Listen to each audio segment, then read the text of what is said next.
रही हो? मम्मी जी, मुझे समझ में आ गया है कि पुराने तौर तरीकों से ही रसोई का काम अच्छे से होता है। तो मैंने सोचा क्यों ना हम भी आज से चूल्हे में ही खाना पकाएं। इंदु को ये बात कुछ हजम नहीं होती। अरे बहू, ये गांव नहीं, यहाँ चूल्हा नहीं जला सकते।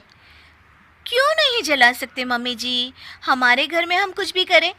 चलिए आज हम चूल्हे पे ही नाश्ता बनाते हैं।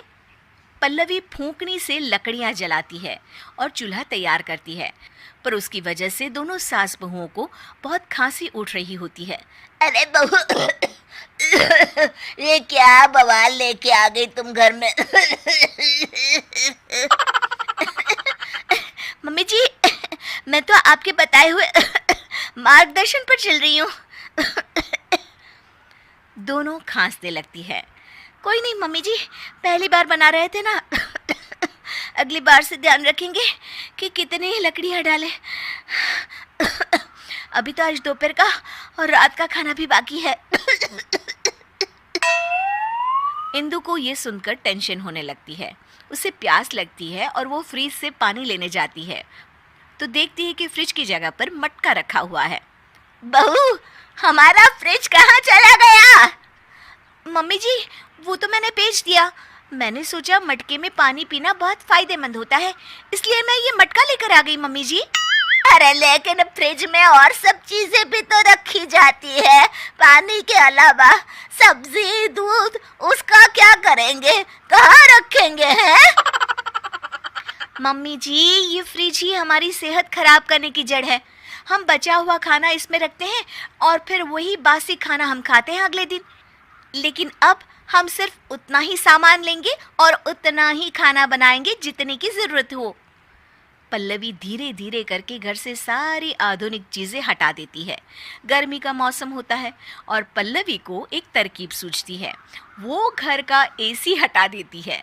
अरे बहू, ये एसी कहाँ गया? बड़ी गर्मी लग रही है, खराब हो गया है क्या? नहीं मम्मी जी, मैंने ही हटवा दिया। पता है एसी की हवा कितनी हानिकारक होती है। उसकी बजाय ये लाई हूँ मैं आपके लिए। ये लीजिए पंखा और हवा कीजिए। इंदु को अब गुस्सा आ जाता है। अरे अब बस भी कर बहू, घर का सारा सामान ही बेच दिया क्या तूने? अरे हम शहर में रहते हैं, गांव में नहीं। जमाना कितना आगे बढ़ गया है, ये सब चीजें हमारी सहूलियत के लिए है, इतना भी नहीं जानती? कितना वक्त बचाती है ये सब आधुनिक चीजें हमारा। हाँ तो माँ जी, बाजार में बनी रेडीमेड चीजें भी तो हमारा कितना समय बचाती हैं। इतना काम करने से बच जाते हैं हम, तभी तो जीवन में और कुछ भी करने का वक्त मिलता है ना माँ जी। सास को अपनी गलती का एहसास होता है। तू सही कह रही है बहू, मैंने ही अपनी जिंदगी को इतना कठिन बनाया हुआ था इतने सालों से, पर अब नहीं। अब हम घर का काम आधुनिक तरीकों से ही करेंगे और खाली समय में अपने शौक पूरे करेंगे। ये हुई ना बात मम्मी जी। दोनों गले मिल जाते हैं